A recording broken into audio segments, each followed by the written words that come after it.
What is up, guys? Welcome to the Embrace Nerd Show. I hope you're doing good. I know this is not the time we've been doing it, but honestly, we haven't really been keeping up with a consistent time. We did last week, but I'm trying some different things. I'm trying to see when this would best come out. Oops. Still learning, dude. Still learning, but I'm glad that the sound is working well. Thank you to myself for figuring that out. But anyway, guys, I hope you guys are having a good Thursday. I personally am having a great Thursday. This is the day that I'm going to be celebrating Valentine's Day, so I'm not going to be staying on here for an extremely long time. But there's a lot of cool things to talk about when it comes to movies, shows, video games, and a little bit about comic books. But anyway, guys, let's get into it. We got a lot of cool things ahead of us. And the first thing, the big elephant in the room, the big thing that will determine what we do with our weekends. Now, I personally am not going to go see Captain America tonight. Today is my Valentine's Day because I work tomorrow, and then I work Saturday, and then I work Sunday. So I think me and my wife are going to try to go Monday to see Captain America, most likely. But I have struggled. if I wasn't trying to do this channel, I don't know if I would go, because this score is not making me feel too good, guys. It is not making me feel very good at all. And right now, if you haven't heard the Rotten Tomato score, which, funny enough, it's going to be interesting to see the way the audience view it versus the way the critics are viewing it. But right now, it's at a 51%. It is 51% on Rotten Tomatoes right now. And we always know that when the reactions come out, which yesterday we covered people's reactions, there was definitely some mixed reactions, but some people were actually kind of positive about it, which kind of surprised me. And then there were some people that are always positive about these movies that were a little negative. So I was like, dang, what does this actually mean? Well, a lot of people weren't very happy with it. Now, if you don't understand how Rotten Tomatoes works, Rotten Tomatoes is just a percentage of those critics saying if it was good or bad. So the critics could have said it was a 5 out of 10 or maybe a 6. They could say it's a 6 out of 10, which is not a great movie, but it's better than a 5. It might be seen as fresh, but they give it a 5. And since they give it a 5 or lower, it's seen as rotten. And so it's not necessarily saying it's the worst film in the world. All it's saying is that about 51% of the critics that have reviewed this movie have said it's not very good. But that also means that if 51% said it's not very good, that means 49% that it's said that it's good, at least somewhat. So there is hope for this movie. You may go in and really, really enjoy it. But everything I've heard about the movie, it seems that the criticisms of it are correct. Which makes you wonder, what does that mean for this film and the future of Marvel movies? Now, I do think this was a butt kicking that Marvel needed. If it does well or doesn't do well, I think this was a hard lesson for Marvel to learn, because they've definitely done things that are not very professional. Now, we actually have an article that I want to go over and talk about that deals with just that. But I kind of find it annoying because the article itself is, to be honest with you, highly politicized. So I'm going to try to keep it not as political as possible, but there is going to be elements of this that I'll have to talk about, because the writer of it, decides to shove it in there when really it really has not very much to do with it. Not very much to do with it at all. And so the article kind of talks about the mess, the mess that they're in when it comes to the Marvel movies and how how this specific movie was made. And that basically this was a movie that was almost like it was doomed from the start.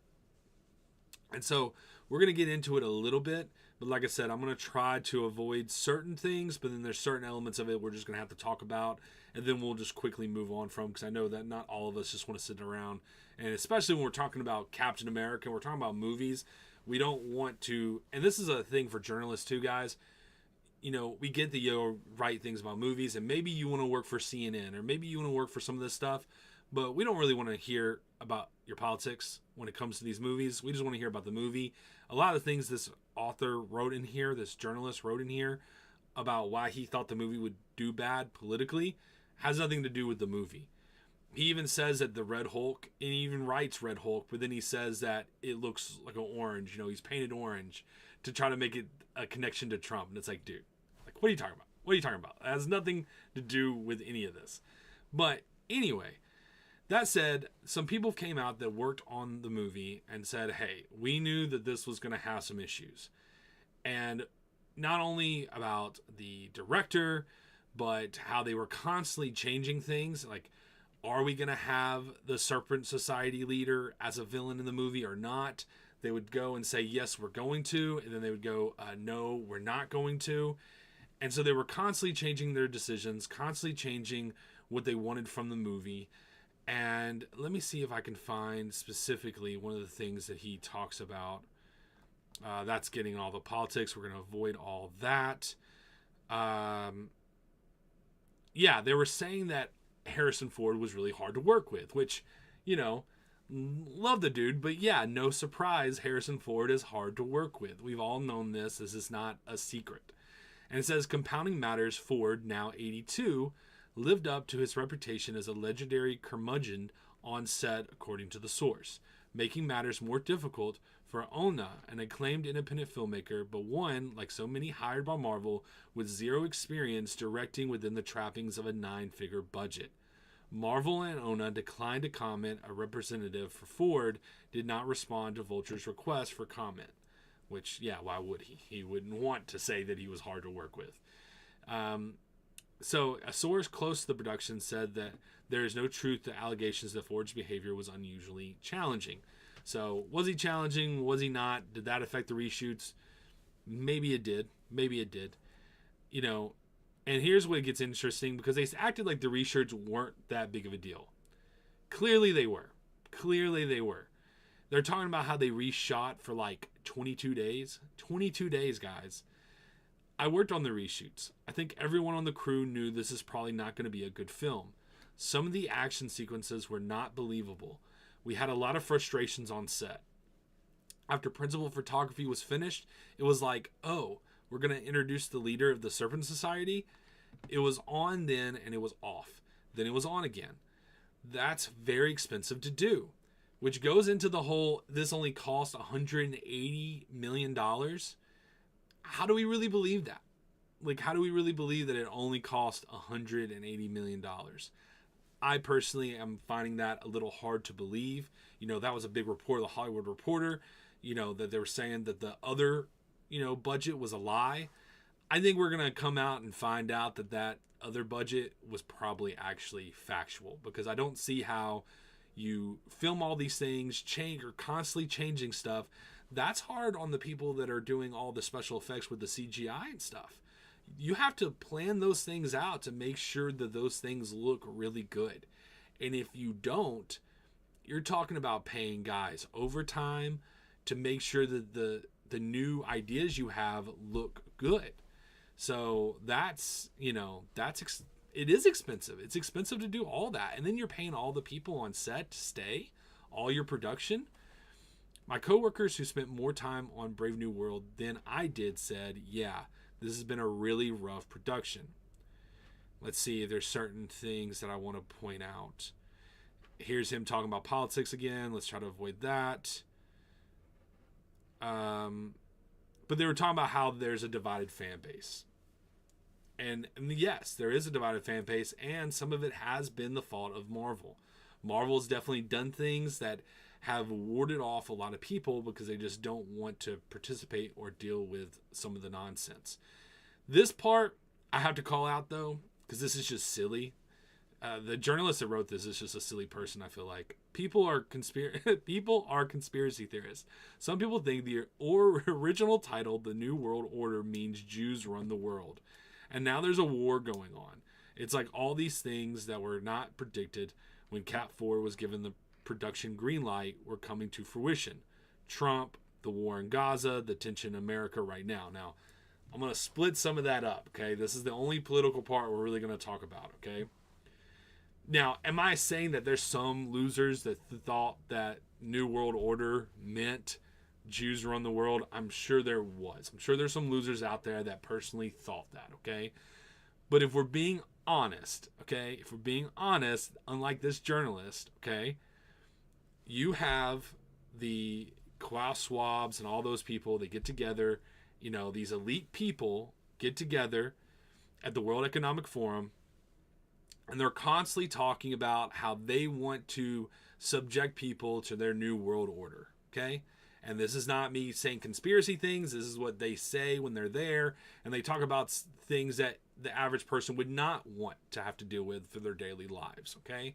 I think that's the easiest way to explain that, to say that without getting overly political. It's just something that those people say. And guess what? A lot of the people in America and across the world don't really care about rich people telling them how they're going to make this new world order and how they're going to this and this and this. And a lot of people aren't a fan of the World Economic Forum. And it has nothing to do with Jewish people, for example. And so, yeah, it was a lame title, because that was something when that title came out, actually. That was during COVID.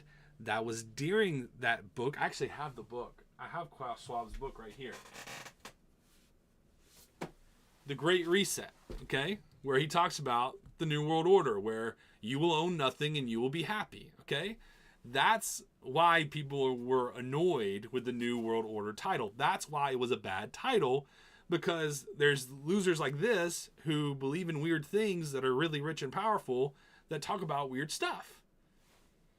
And people find it weird. That's why. That's why. And it has nothing to do with the Jews. Okay? So let's just get that out of the way. The next thing is, you know, now there's a war going on, and it's like all these things were not predicted when Cat 4 was given the production green light, which is true. You know, you're working on a Cat movie, and now you're having this situation in Gaza that's really, really, really difficult. Now, blaming Trump for that, I think, is a little silly, and I think it's a little unfair, because, you know, this happened when he was not president, and we'll see what happens after. But ironically enough, with the Gaza situation, okay, and after we talk about this, I think we're going to be done talking about all the political stuff.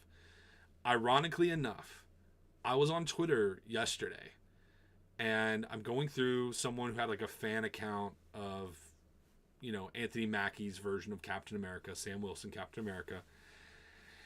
And they were talking about how they were not going to go see the movie. And this is someone who has a fan account who wants to go see the movie. And, well, let me rephrase. They said they were going to go see the movie, but they were complaining about the actress that they put in that's actual Marvel character. That is, I believe, an Israeli Marvel character, Sabra. She's going to be in the movie. And so we have this Jewish actress that's going to be in the movie. And I started going through the Twitter comments, okay? And there's so many people that were saying that they weren't going to go see this movie because she was in the movie. Now, I think that's a really silly thing. You don't know what every single person's opinions are about things. And what's funny is he's bringing up the Jew run the world comment, but there's a lot of people that weren't going to go see the movie because of the Gaza situation, and basically blaming this one actress for that because she's a Jewish actress.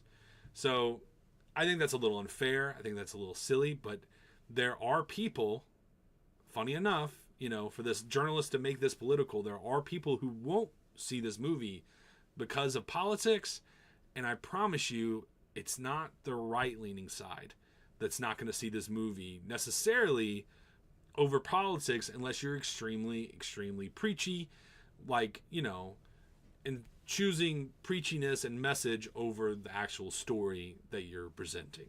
because most people can handle a lot of stuff as long as you put the story first. So anyway, politics over. I think we're out of that. We are good and clear to move on from that conversation of that part. And so, I think a lot of this is just the writer has to fill in some things.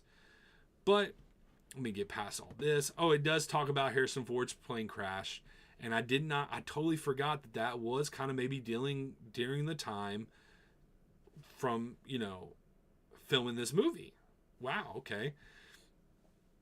It's like, let me back. Okay. We have to suit up at 80-something. Okay, wait, hold on. I'm just going to start from the beginning. Harrison Ford was one of the crankiest performers I've ever dealt with, which was sad. I'm a fan, but he was very much a diva. I don't know if you remember, but he got in a plane crash. He couldn't even raise his left arm above his chest. That's rough. We have to suit up an 80-something Harrison Ford in these motion capture dots. To me, it seemed like he hated it and didn't want to do it. Probably didn't. And when Harrison was done, he was done. Everyone was trying to scramble to make him happy. That made for a very awkward work environment. And I can imagine trying to work with this older guy who probably shouldn't really have to be working anymore. At least shouldn't be doing movies like this, okay? It's kind of crazy. I know they got Harrison Ford because he's the big famous guy. But I'm kind of surprised they didn't go with a younger actor who could play an old man for a longer period of time, which we're going to get into that ironically when we get into the television portion of the show. But it's just kind of interesting. That's interesting to me. And then we'll just read this last part and then we'll be done with it. It says, reshoots are a part of making any movie like this with a big budget, but this isn't Marvel's first rodeo. Entire sequences we shot won't make it into the film, and that's very expensive. I'm not going to go say the director was not equipped to handle that production. Basically, dealing with A-list egos was the issue. It was mainly just Harrison Ford, so that was a little disappointing. At the end of the day, it was the most tense Marvel shoot I've ever worked on. Everyone kind of felt their buttholes tightening a little bit. It's like, ugh. Which, here's the thing. You can blame Harrison Ford for being complicated, but this isn't like the situation where The Rock was filming Red One and then wasn't showing up to set. It doesn't sound like that's the issue. It just sounds like this guy was a cranky old man who still did his job but was a cranky old man about it. That doesn't raise your budget of your movie, And it sounds like he likes his director, so he's not trying to poo-poo on him. But he is calling out the fact that, this was a very expensive movie. And there's a lot of things they shot that aren't going to make it in. And, that's partly to do with the director. But you know what it also is partly due to? The way that Marvel shoots these movies. There's a reason. We've had this conversation before. But there's a reason that Blade is not going to come out. We're not going to see Blade. At least the version of Blade that they've been trying to shoot. Blade is not happening in the way that we were planning on seeing Blade. And one of the big reasons why is because they greenlight things without finished scripts. They start the filming process before scripts are even finished. What do you think's going to happen, man? What do you think's going to happen? Where do you think this is going to go, man? This isn't rocket science, right? This is not rocket science. This is pretty understandable stuff. I don't think I could go make a blockbuster film, okay? I'm not going to act or pretend that I could do that. I don't know if I could, but I doubt I could, okay? I'll put myself a little lower, humble myself. I don't think I could. But I will say this. I feel like there's some basic, observations that anyone could make to help them not set themselves up for failure, right? And for some reason, Marvel's forgetting that. And I've brought up this thing about the rule of two. I think a lot of these big studios need to come up with a rule of two, which is the same thing what DC Studios is doing. You get someone who's creatively knowledgeable, and then you get someone who is business knowledgeable. And then you go forth and you work on these movies. I think we're going to see if it's going to be tried and true for DC, but I do think it will. And I think not just these video game companies, movie companies, all these people, they need someone behind their back help supporting them. Kevin Feige, we gave a lot of praise for Kevin Feige, but Kevin Feige had that with, Joss Whedon and James Gunn and Jon Favreau. These guys were coming in, helping touch up scripts that had already been written, making films much better, right? They came in and made films way better than they originally were. And having that support that helps guide your films and helps give you a plan for the next 10 years is super, super important. And I think Kevin Feige, it seems like he's maybe learning that lesson, because we've talked about this before, but the Russo brothers, after they film Avengers, they may be really involved with future Marvel films, specifically overseeing some of the X-Men titles. If it's true, if it's not, we don't know yet, but I think it would be wise. I think it would be wise for Kevin Feige to have people under him to help guide these things, to make sure that there's actually a plan, right? There's actually a plan. And then the system itself that they have is so well built, it would take care of itself as long as you have that plan in place and you don't shoot things before scripts are finished. I don't think that's too much to ask. I think that's pretty realistic for us. But anyway, I think we need to move on from this topic. We've been on it for quite a bit, but I'm curious for you guys, those that are watching, are you still going to go see Captain America, Brave New World? Is it something you're still excited about? Like I said, when we were talking about the Rotten Tomato score, 51% of critics are saying they didn't like it. But that still means that 49% of critics said they like it. So now liking it might be a 6 or a 10, but they're still saying they liked it. So I'll be seeing it Monday. I wish I could have saw it today, but I can't. And I am working on the weekend, so I'll have to miss out till Monday. But guys, those who are going to go see it, hey, comment down below here if you saw it. Let me know what you think, and it'll help, set my expectations, accordingly. Okay. All right, let's move on from that.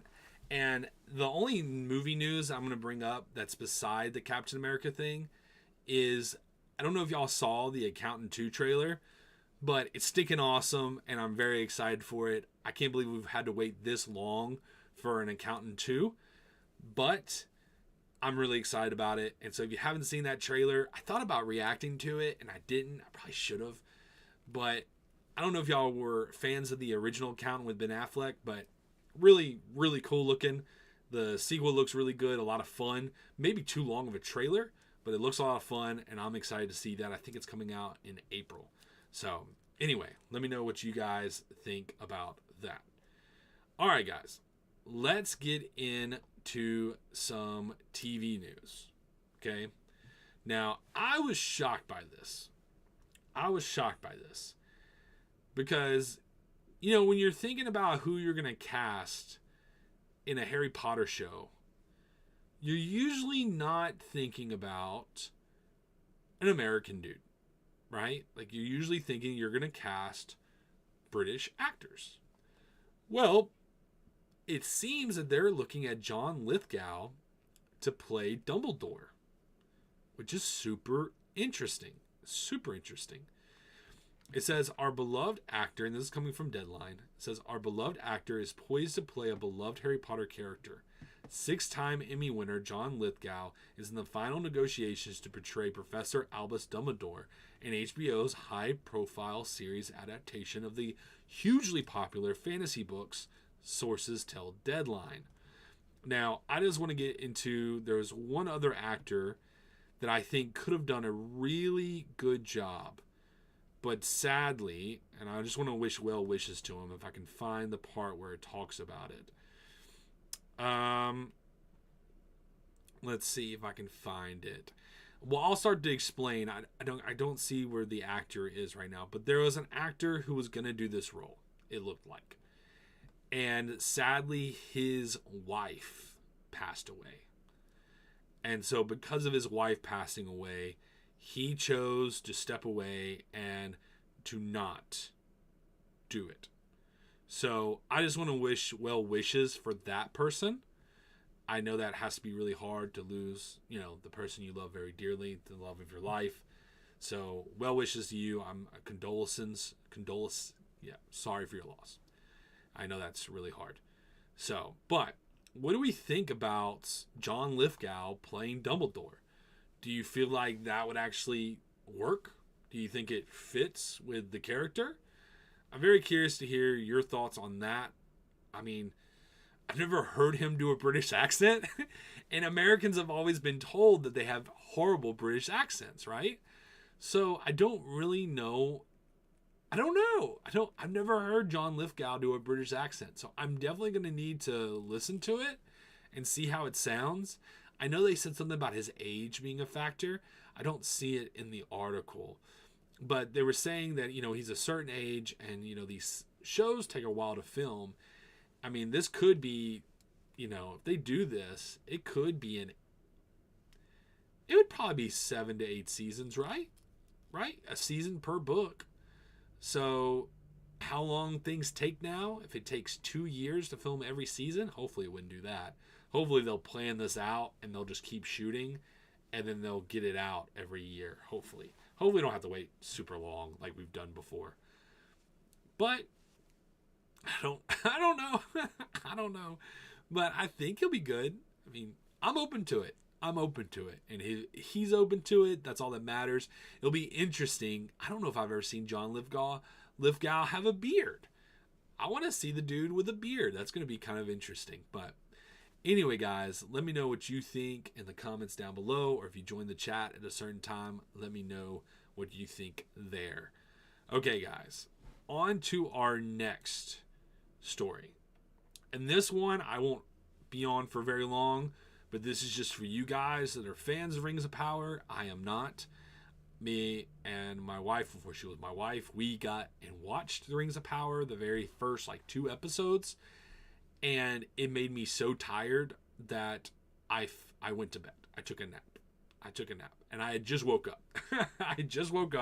I watched 2 hours of that show, and I was so just disappointed that I was like, you know what? I'm going to go to bed. It's not for me. It's not a show that was made for me, someone who, is a huge fan of the original source material.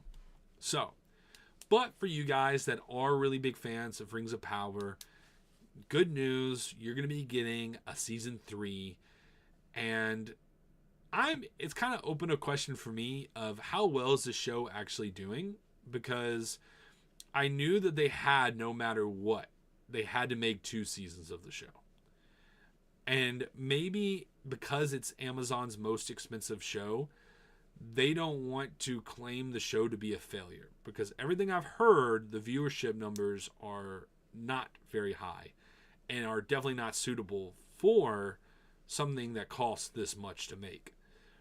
That said, if they're willing to pay for that 3rd season, it really comes down to 2 things. Either they just have too much pride to admit that, and they're just going to go ahead and try to finish the story that they kind of started, because they are going to be doing a time jump. So for you guys that have watched the show, it's going to jump from season 2, you're going to jump quite a few years into season 3. So it really does seem like they're trying to hurry up and get to the ending of the story. And maybe we'll get a 4th season, I guess. But it's either 2 things. It's either there's too much pride and they really just want to finish their story and just act like it was successful, and that maybe people, as they come and watch different things on Amazon, they'll find this series, and maybe over time people will fall in love with it, and it shows that Amazon can see something through. Or maybe more people are watching it than we actually think. But I'm pretty sure there's been news reports that have suggested that way less people are watching it than really what this show really needs to keep going. But anyway, guys, is this a show you watch? Are you into it? For me, I dipped. I said, see ya, after the first 2 episodes of the 1st season. But I know a lot of people that have watched it and enjoyed it. So, good for them. But I'm very curious to see if you're one of those people. But anyway, let's get into video games. Now, I will go back to showing something in a second. And we ironically have another Harry Potter story that we'll hit on before we kind of will wrap up the show eventually. But State of Play happened yesterday, and I did go live filming it, but I have to admit it was kind of not terrible. Terrible is not the right word, because everything was fine. It was fine. That's what it was. It was fine. And the reality is, I think we got spoiled. There was a couple years where we got spoiled with really cool stuff happening on State of Plays. And we have to know that this is not a PlayStation showcase. So, a PlayStation showcase, you should be getting a lot of big announcements, a lot of really cool things, okay? And we should know better that State of Plays are not for that. State of Plays have certain purposes. We will get certain surprises at State of Plays, but really it's to show smaller things, or if it is to show something big, they usually let you know. Like, for example, it was really cool to see Borderlands, and we found out that I believe it's like March or April, we're going to be getting a full State of Play that's totally devoted to Borderlands. And so if you're a Borderlands fan, when that comes, you're going to have a whole bunch of stuff to really look forward to that all has to do with Borderlands. And that was really, really cool. But yet again, people were disappointed in it. And it made me think about something. That a lot of times people want to see things and maybe Sony's not prepared to show them. But there are things that Sony literally allows to be announced in other news stories that they could just announce at their State of Play. And, I would prefer you to show me something, right? I think when it comes to State of Plays and PlayStation showcases, yes, show us rather than tell us. But on the rare occasion when you can't show us, why don't you go ahead and tell us? And the perfect example for that is this article that came out on GamerRanks. And it just simply says PlayStation plans to expand on family-friendly games after Astrobot success. Now, just to let you also know, if you're a big Astrobot fan, there is another article on GamerRanks that's talking about how we're going to be getting more DLC and more bots from, different in the history of PlayStation, that you're going to have more gameplay for Astrobot. I haven't got to play Astrobot yet. I've been kind of short on buying video games right now, but I'm really excited to play Astrobot. I've been excited to play Astrobot for quite a while. I've been really, really, really wanting to play it. So anyway, but it talks about the success of Astrobot and how much people really loved it. And it's made them rethink and made them think about trying to do more content that's for kids. And I think this is definitely a way to go. And, they've made a lot of mistakes with live service games, and if they're going to go away from live service stuff, I think a good idea is yes, buying, making these AAA big immersive worlds, big expensive games, yes, they're risky and a lot of them are profitable for Sony. Sony knows how to make those single player big adventure games. Spider-Man's awesome, God of War's awesome. They know how to do that, right? We know they know how to do that. But I think it's time for them to show us that they can do other things as well. And it's one of the same lessons that Warner Brothers Games needs to learn when it comes to the things they're doing, is because you could probably make a lot of smaller games that are just as fun for the audience with characters that they love. And, for us to get a Sly Cooper game, or another Ratchet game, or another Jak and Daxter game, and maybe not from the original studios that made them, because now they're making big budget things, you could be putting out tons of content for kids to play, to grow into the ecosystem of PlayStation, to fall in love with PlayStation, just like I did when I was a kid, because I had games that I could play that were made for kids. I wasn't allowed to play GTA when I was a kid. I got to play Sly Cooper when I was a kid. I got to play Kingdom Hearts when I was a kid. And yes, Kingdom Hearts is definitely one of those more expensive games, but Sly Cooper doesn't have to be, right? Like, there's a lot of those games that don't have to be super expensive, and you can have a lot of fun with them and do a lot of cool things. I think it's a perfect idea. Now, to bring up the original point of this video, though, is I think this is, again, a lesson to be learned from Sony that why did you just not have this announcement at your State of Play? Why did you not have an announcement from one of your people that said, hey, announcing here first that we plan on making more games for kids? That we saw the success of Astrobot. Not only are we going to be giving you more DLC, more things for Astrobot, but we are planning on making future games that are for younger audiences to, that you'll be seeing some of our old IP or new IP come forth in the future. That, I think, would have made a lot of reactions a little different because it would have spurred a lot of conversation. So it's like, okay, you didn't show me what I wanted you to show me, but you gave me hints of some interesting things in the future. I wish they would have done that. They didn't. That's okay. I still enjoyed the State of Play enough. Now, did it give me what I wanted? No, it didn't. But I should have known better. It's not a showcase. It was a State of Play. I should have known better. But there was some games that were interesting. I was definitely interested in that Split Fiction game. And the game at the end was definitely interesting. I still have to play Returnal. I think I have Returnal. I just haven't played it. But, so I'll play Returnal first before I play that, what is it? Solar, I think is what the new one's going to be called. From the same people that made Returnal. So, there's a lot of cool stuff there that I'll definitely be checking out. Especially that Split Fiction if I can get someone to play with me. I really want to play that game. But, anyway, I just think this would be something that a lot of these studios really need to think about and maybe consider. And that's all I'm really saying. I just think it's something that they should consider. Okay, guys.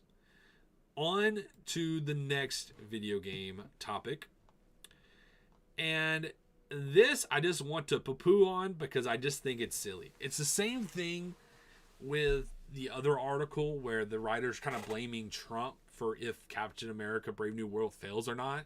He's going to blame it on Trump is what it really seemed like when you're reading the article. Trump and Harrison Ford.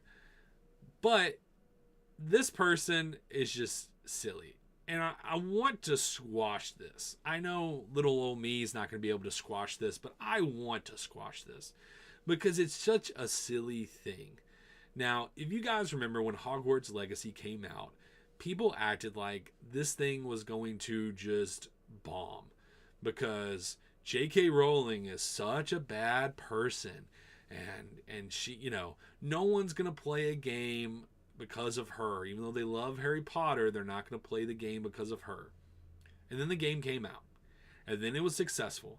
And then the same people who said they weren't going to play the game, they ended up having like their Discord, pictures of their Discord leaked, where they were in fact playing the game. And so all the people that said they wouldn't play the game, played the game. And I played the game. And the game was a lot of fun. And it was a cool thing for Harry Potter fans to experience. Being in the world of Harry Potter, getting to run around Hogwarts. It was a ton of fun. And this writer thinks, okay, well, let me just bring up the fact that, yeah, it may have done well that first time, but, J.K. Rowling's going to be the reason it fails, dadgummit. And no. J.K. Rowling is not going to be the reason it fails. If anything, J.K. Rowling being involved is probably the reason that, again, something like this game, the only game that's kept, by the way, guys, the game that everyone thought was going to fail was the one that did the greatest, and it's the only thing that's keeping Warner Brothers games alive. Okay? The only thing that, we went over the whole Warner Brothers controversy, the only thing that's keeping Warner Brothers games alive is Hogwarts Legacy. That's it. That's the only thing keeping them alive. And okay, and let's see where I want to even start with this. This craziness. Okay. Unfortunately, Hogwarts Legacy was unable to unmuddy the name of Harry Potter franchise. While the game may have been met with a positive player and critic response. It was also the subject of boycotts upon release. Again, the people who said they boycotted it got caught playing it. So I really wonder how many of the people that truly said they weren't going to play it truly didn't play it. Anyway, a lot of the people that are very loud have a lot to hide. And one of the things they like to hide are the things they're loud about, which is not playing Hogwarts Legacy. And anyway, Avalanche Software and Warner Brothers Games tried to placate fans within the game itself, but the developer's attempt was poorly received. It goes without saying that Avalanche Software and Warner Brothers Games cannot try to avoid controversy the same way Hogwarts Legacy did in game's allegedly slated sequel. Okay. So basically what they're saying is, this comes out, we're coming for you. We're coming for you. And here's the thing. They act like, J.K. Rowling is this terrible person. Okay? They act like she's this terrible person. What's funny is that she disagrees with these group of people on one issue. Maybe a little bit more now because she's been so attacked. Ain't gonna happen, but I would love to interview J.K. Rowling one day just to see where she has changed from these experiences, where she stands on certain things now that after she's gone through all this, because she was a very left-leaning person. J.K. Rowling has always been a very left-leaning person.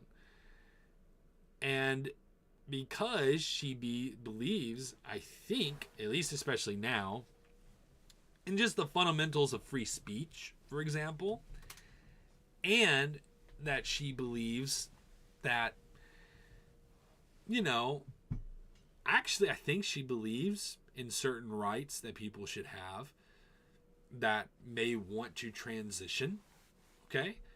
But I do believe that she basically just believes that, keep men and women's sports separate, make sure that, the bathrooms are for women and bathrooms are for men. Maybe not even that. Like her, unless she's just calling people out on certain things, it's not that crazy. Her views aren't that crazy. And, all these left-leaning people, all these people that wouldn't play the game were calling her a TERF and calling her all these nasty names. But the game still did well. And I think we need to get away from... I remember when this game was coming out, and I was watching Kind of Funny. And Kind of Funny was like, she's such a terrible person, and she's such a this, and she's such a that. And it's like, guys, she has very basic opinions. Like, I know you live in San Francisco, and that's all that's around you are people like, that believe in the most extreme things possible. But most people want to, live alone, be left alone, leave things alone. But they basically ask for fundamental things. Don't mess with kids, don't corrupt certain things that we love, or are institutions that are in place for a certain reason. And J.K. Rowling only had certain opinions about that.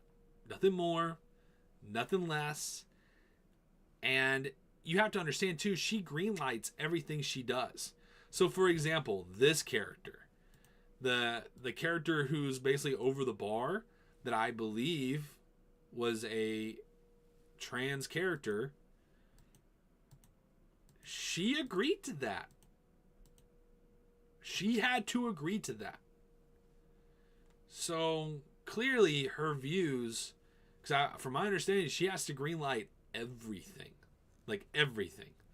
That she basically has final say on a whole bunch of stuff. Now clearly she's going to trust a lot of people on certain things and tell them, you do what you got to do to make this good. Because as a human being, you don't want to be sitting there forever just check boxing and saying if something's okay or not. But I bet you she had to say if that was okay. And she did. So clearly her views on that subject are not as extreme as these people calling her a TERF think they are.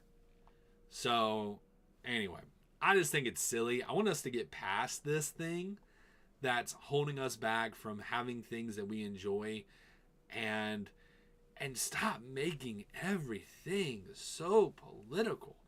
It doesn't matter. It doesn't matter. And guess what? When Hogwarts Legacy 2 comes out, it's still going to be a good game.